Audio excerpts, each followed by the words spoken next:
The rain had just stopped, but the streets of Portland still smelled of despair and damp cardboard. Michael Turner, a 35-year-old construction supervisor, walked through the park on his way to grab a coffee before work. He wasn't the kind of man who usually noticed strangers. Life had hardened him. After losing his wife 3 years ago, he'd learned to keep his eyes down, his heart closed, and his world small. But that morning, something made him look up. Perhaps it was the soft cry carried by the cold wind, or maybe it was the sight of a little boy, barefoot, holding a stuffed bunny that had clearly seen better days. The boy, no older than 3, was clinging to his mother.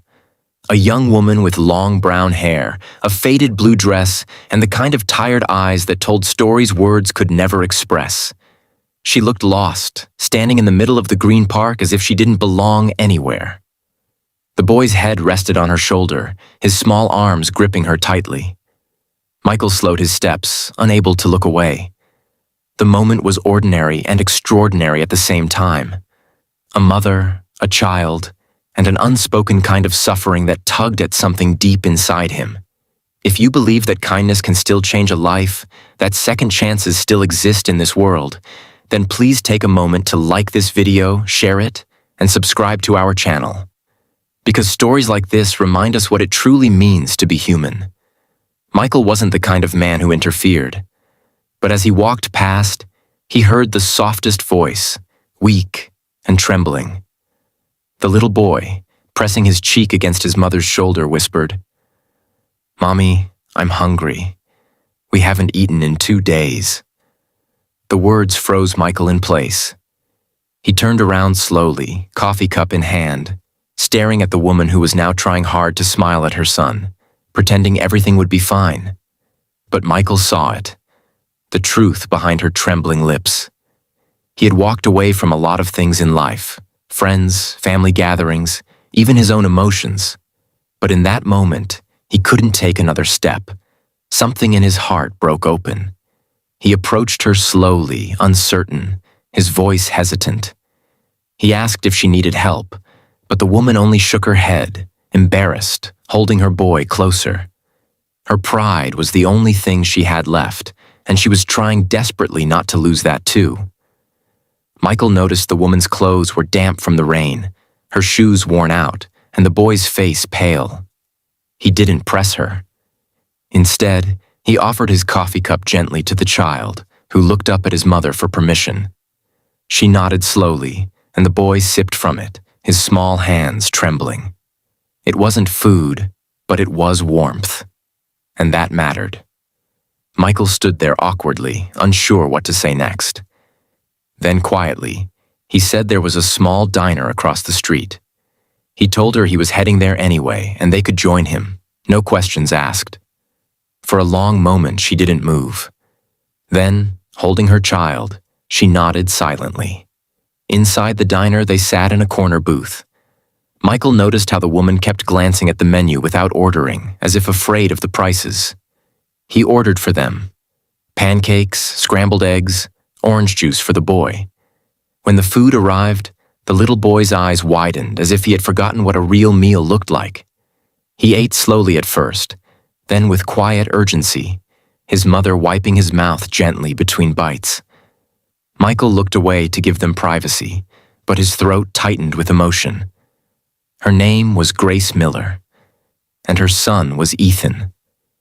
She had come to Portland 3 weeks ago, chasing the promise of a job that never existed. A scammer had taken her last savings, leaving her homeless. Her husband had died in an accident 2 years earlier, and since then, life had been one long fall.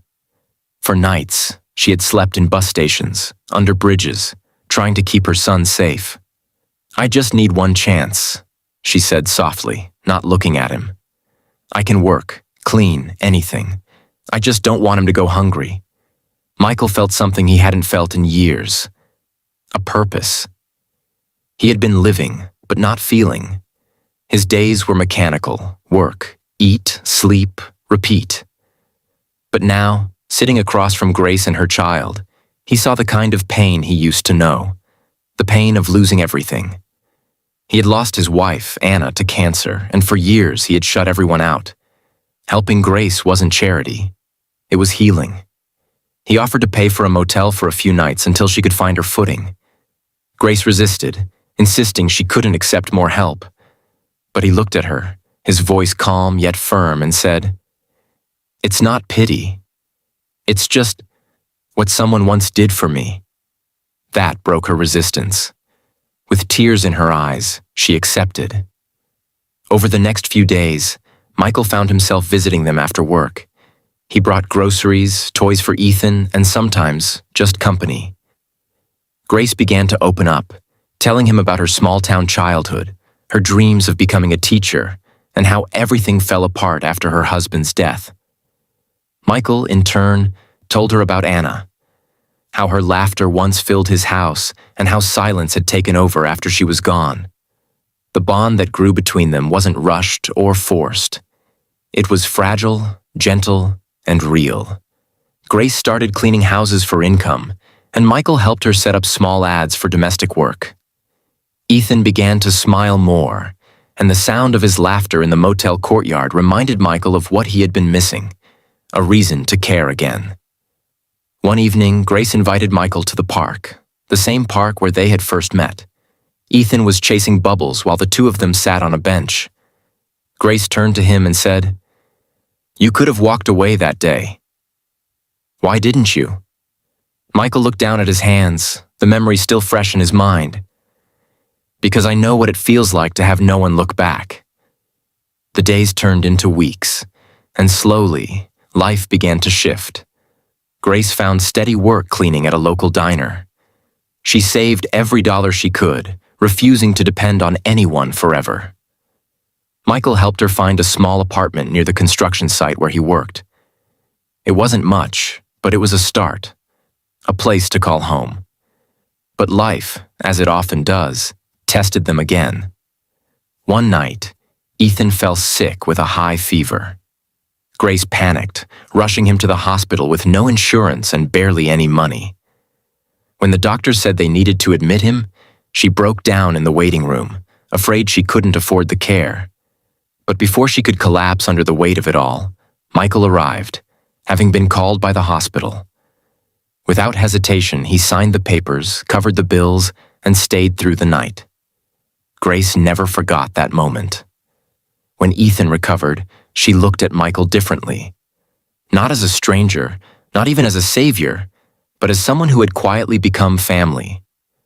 She realized that sometimes miracles don't come with halos or wings.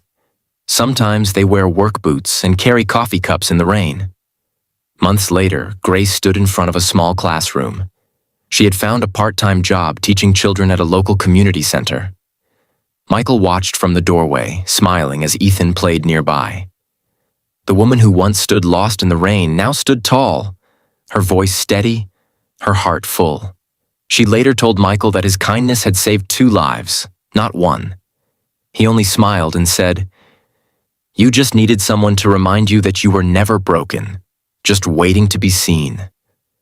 As spring turned to summer, their connection deepened. Michael often came by after work, sometimes bringing dinner, sometimes just sitting with them as the sun went down. Grace had stopped hiding her gratitude, and Ethan had begun calling him Uncle Mike. It made Michael's heart swell with something he hadn't felt in years: hope. One late evening, they stood in the same park where it all began. The air was warm, filled with the scent of blooming flowers. Grace watched Ethan chase fireflies and turned to Michael. "You changed our lives," she whispered. He shook his head gently. "No, Grace. You changed mine." That night, as they walked home together, it wasn't about charity or rescue anymore. It was about 2 broken souls who had found light in each other's presence. It was proof that sometimes the smallest acts, sharing a coffee, offering a meal, can set in motion something far greater than we can ever imagine. If this story touched your heart, please take a moment to like, comment, share, and subscribe. Every view helps us continue sharing stories of kindness and hope that the world still needs to hear. And before you go, Comment below. Do you believe one small act of kindness can truly change a life? Because that day, in the quiet park of Portland, one man didn't walk away. And in doing so, he changed 3 lives forever.